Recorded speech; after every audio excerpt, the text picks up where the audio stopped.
What first drew you to music in the first place? Has it always been with you, or is it something you just suddenly Well, discovered? I did, the horrible route of learning to play recorder at school, where everything sounds awful. And then at the age of 7, I started playing the piano, and I just loved it, And my mum and dad were always playing records. They loved music, and the way it makes you feel, Yeah, when you actually play music and when you're listening to music, it's just nothing makes you feel like that. And I just fell in love with music. yeah. Well, it's very I think easy I to had to do do. it. It's one of those things. My brother said to me the other day, we were all going around the table, and he said, "What would you do? What would you just do if you won the lottery?" And I was Yeah. like, "I'd be doing what I'm doing." Well, that's when you know you've made it, isn't it? Must be right. Yeah. Well, so what sort of stuff were the records your parents would play? Or what sort of stuff would influence you at a young age? Really diverse, actually. My mum was more of a rocker. Yeah. She was into Hendrix and Stones, and she actually was into Joan Baez as well. And Yeah.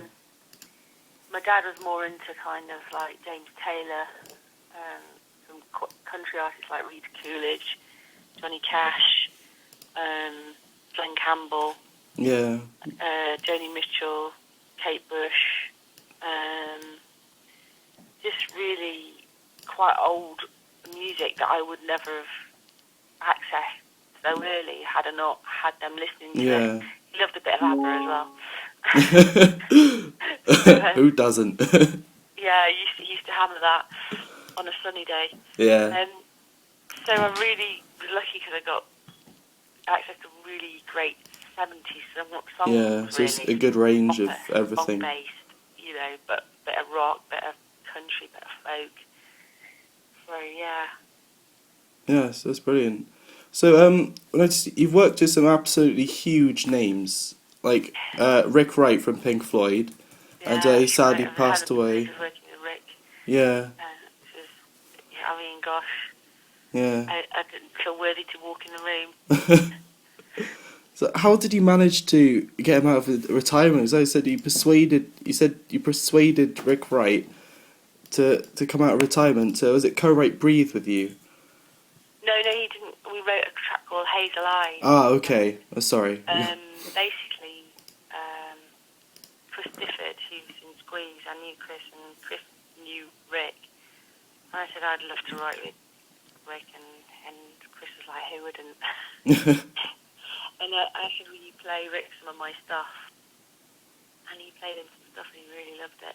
Oh, that's brilliant. And that was amazingly flattering in itself. And so I ended up writing with Rick and Chris together in the same room, like two legends. Yeah. I was just like, wow, this is it. Yeah. Can't get much better than this. That's fantastic, isn't it? And it's funny because, as scary as it sounds, it was one of the easiest sessions I've ever done because they were just both such lovely people and really open to your ideas. And Rick kept going, no, you come to the piano. I'm like, no, you stay there. It was just utterly a pleasure on every level. Yeah, that sounds fantastic. So, obviously you got. When I was listening to your album, I felt there was a certain, not depressed, but a bit of a downbeat feel to some tracks. But there's always kind of a sense of optimism. I mean, would you describe yourself as an optimist?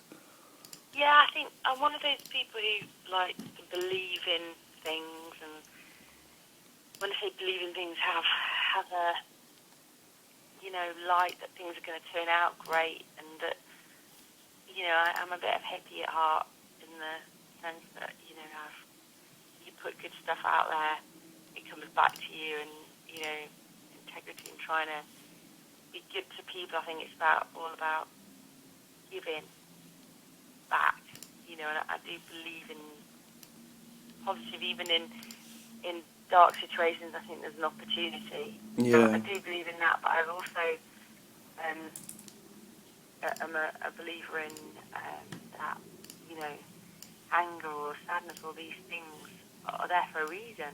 Mm. And to be felt, and people make them so wrong to be sad or be angry or be, and I don't have it that's a bad thing. I think it's part of being a human being, just like being happy is,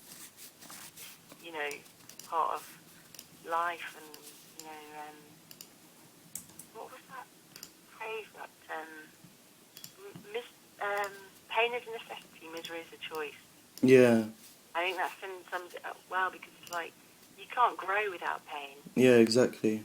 But it's like feeling it, like so many people go and take, I don't know, antidepressants or things like this, and I just think to myself, well, you're not going to feel. You've got to go through it. The only way through is the only way to the other side is through.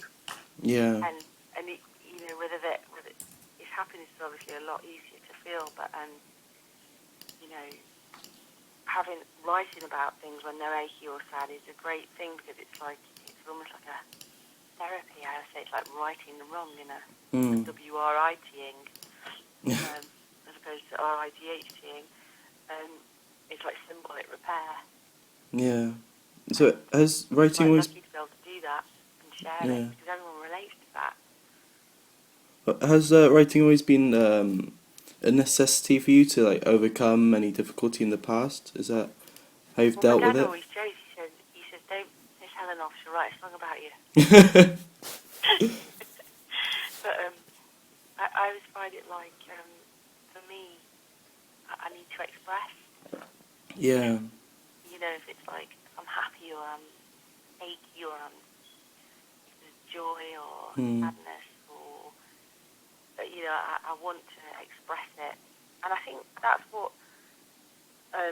writing is, because it's like through creativity. Because writing is primary art, like say singing or acting or something is secondary art. Whereas you do get a lot of introverted writers, and I think it's because expression is the opposite of depression. So it's like it's getting those feelings from that darker place and getting it out. And it's like I think everybody should do it.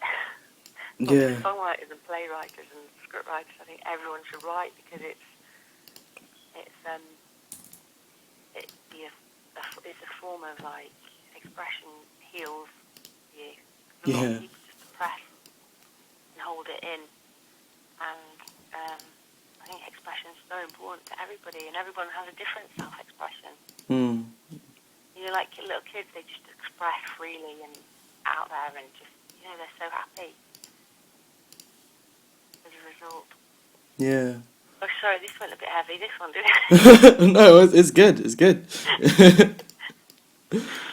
So, I'll change the subject. That's all right. What? No, you don't have to. No, it's actually quite very interesting. I've not had an interview like this one. It's really nice. It's different. Yeah, it's really not relaxed. just Answering the same questions. It's really I feel like I'm chatting to a mate on the phone. Oh, glad you think of me as a mate. Yeah.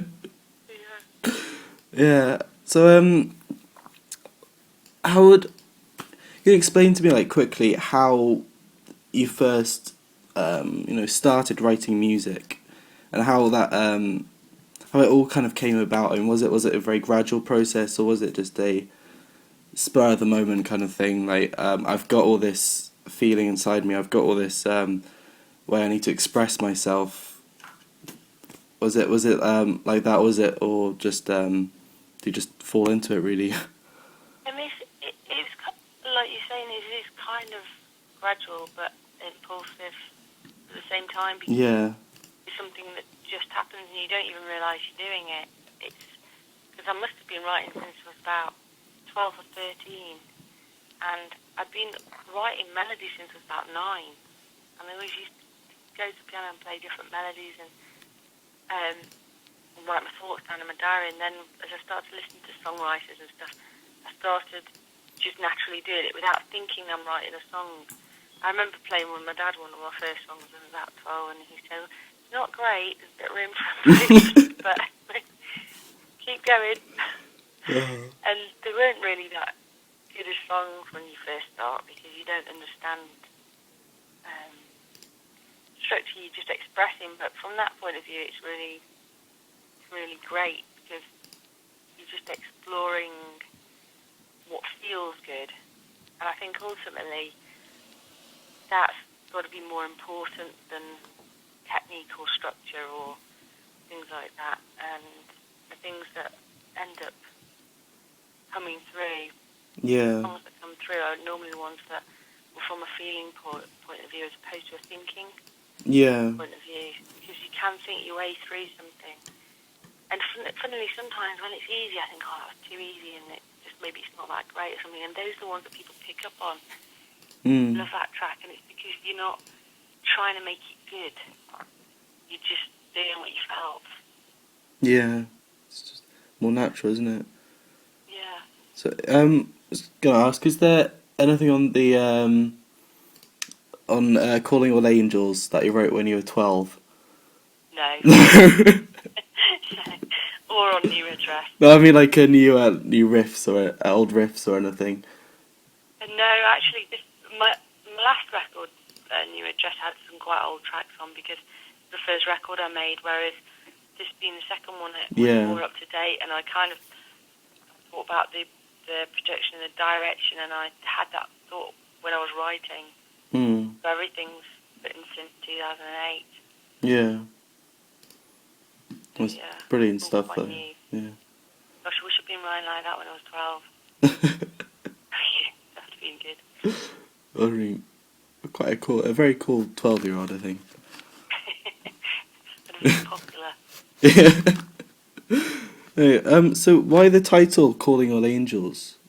Well, what I did on my last record, which I really enjoyed doing, was I went through the highlights, through all the lyrics of the songs, and that's where I got New Address from, Way to Go, and I thought I want to do the same in this song. So it's from the song, so it's got the flavour and the energy and feeling. It's from Jerusalem, isn't it? It's from Jerusalem, yeah. I nearly called it the album Perfect Imperfect. Yeah. On Twitter too, because I quite liked that as well. So I thought Calling Your Own was a bit more celebratory, and then I really started to work on the artwork, and it was almost a bit angelic, the artwork as well, so I thought that all kind of, goes together. Yeah. So do the artwork yourself as well? Well, I kind of had the idea, and then there was this young girl who I'd always gone back to her artwork. She's Greek, actually, Christina Kay, she's a proper artist. She had a warehouse in London with, all the old school print stuff and everything. And I think I probably drove her crazy because I kept describing to her what I wanted to do. I kept coming back with different things, and it took us about 6 or 7 months just to get that picture. But it was perfect. I felt like it was really exactly what I wanted. Well, it's brilliant artwork. It's very... Thank you. I just wanted something that had heart. Yeah. I mean, it fits in with the feel of the album, I believe. Yeah. Thank you. Yeah. No. Yeah. It's very, very good. So, what do you draw your inspiration from? I mean, as well as in terms of music, like bands or artists that influenced you through your life, but in terms of other things like literature or poetry or... Well, life, really. Life, yeah. Poetry. It's like you're surrounded by so many situations, and that's the thing that gets me the most inspired, really, to write songs, is real life situations, because you couldn't write them. Really, well, you can write them, because you do go and write them, but you couldn't make them up, if you know what I mean. Yeah. So that's really mainly my main inspiration. Yeah, it's just life, really. So you say again, it's a way, like, because you're talking earlier about how it's expressing, it's like a kind of like therapeutic sort of thing, really, isn't it? So would you say that it's kind of, it is, you can't really go without it in your life? No. Do you understand what I mean? Can't. Yeah. And it's funny because when I had my little baby, I was had to have 2 blood transfusions just after it was quite hard birth, and so I wasn't able to do much for 2 months. I really found myself, I got really And the second I was like back, within 8 weeks doing my music and everything, it was just like a weight Mm. lifted. I need it, you know. It's like it's not a job or hobby. Yeah. It's a way of life for me.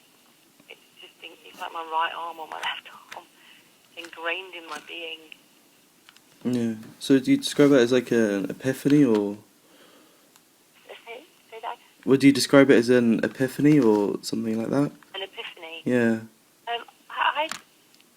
I describe the best I can describe it is actually a way of life, Yeah. because it is part of my being. You know, like you can't function without eating. It's kind of like that for me. Mm. And maybe it's just purely down to the fact that I've got so used to being able to fully express myself. Yeah. Most people get used to not doing that. And when I stop expressing myself, I can't function. Mm. So yeah, I need to. Yeah. Got that in my day-to-day life as well, though. I'm a bit brain-mouse. Sometimes it's like, okay, I need to not say that, what I've just thought. But I think I have that day-to-day as well, you know, I have to get everything out. No, that's good. So it's all therapeutic, isn't it? Getting all I'm the not sure it's good sometimes. Yeah. There are moments when it would be good to have zipped it. Mm. So, like, in terms of that, what advice would you give yourself when you first started, like, I would music? give myself the advice to not analyse and be too much of a perfectionist and just get on with it and just do it, instead of, you know, trying to make everything absolutely right. Yeah. You know, just enjoy it and flow with it and just do it and get it out there. Yeah. Because that fits into what you were saying about that when you're a child and you're expressing your raw emotion, and then when you're older and overthinking things, really. Yeah. So It's just fear. yeah. And it's when you're starting out, you've got these ideas that are very personal. You don't know how they're going to be received, and so it takes quite a big leap to just get that out there Mm. and make a solid body of work. Because you procrastinate and we'll do it again, or it's like New Red Dress. I'd already made that record 2003 with somebody else. I added a couple of tracks, but you know, and then I thought, oh, it's not quite right, and then I did it again with you. Yeah. So it's, you know, I could have done with being less of a perfectionist. Yeah. Well, it's sounding very good to me anyway. So what's just on other subjects? What did you last listen to? Very last, I was listening to Kirsten Cole yesterday on the train. I was listening to loads of different stuff, actually. No, this morning my little boy jumped on the bed and put on Viva La Vida on my phone, just out of the blue. Yeah. But normally I'll listen to an album sometimes, but a lot of the time I shuffle. Yeah. Because I love that feeling like, Oh, I'm yeah, the same. oh yeah. The unpredictability of it. On your iPod, and that's what I do on the train, but I went through a phase of listening to Kirsten Cole yesterday, Yeah. thinking how great some of her lyrics are. Well, how old's your son? He was born on July 13th. Oh. I know. Happy birthday to him for that. Pretty cute. What was that? Sorry? What did you say? Well, happy birthday to him for Oh, right. I last thought you month. said I've got a little boy as well. No, no. He's deaf. No, he's very cute. I'm very biased, but he's so chilled out. Yeah. Doesn't cry unless he's actually hurt himself. It's Yeah. quite amazing. Oh, that's brilliant. It is. People go to me and go, I've never heard that baby cry. And I'm like, well, he just doesn't cry. Really weird. It's brilliant, that. Yeah, it's great. And I think it's because we're taking him everywhere. And the only one thing he does that's not great is he thinks he's a little adult. Yeah. So he's picking things up all the time as if it's a phone. Yeah. He's copying me. He's picks up a strawberry the other day. He's like, hi. But holding it up to his ear. I'm sat on a strawberry. Oh. You're not going to get very far there. But he just wants computers, laptops, Yeah. remote controls and things like that. He thinks he's about 20, not 1. Oh, it's brilliant. Bodes well for the future, isn't it? Yeah, I mean, he's All prepared. but he's better off when he's out and about. Yeah, that's good. Quick learning. Yeah. So, what do you believe the future holds for you in terms of music? I mean, Well, I'd like to hope that, you know, my dream is to keep making records that I'm really proud of. yeah. Just writing great songs, and also for other people doing the same. It's a different expression for me when I write for other people. How I get to express different parts of myself. But as an artist, just keeping making great records. Because my idea of a perfect career would be to have a career like a Sean Colvin or Imogen or people like this who are making great music that doesn't compromise themselves artistically or integrity. They do their own artwork.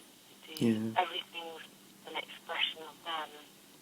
And to be able to do that is brilliant, and just to get more and more and more awareness so that I can sell the records, to be able to make records I love making.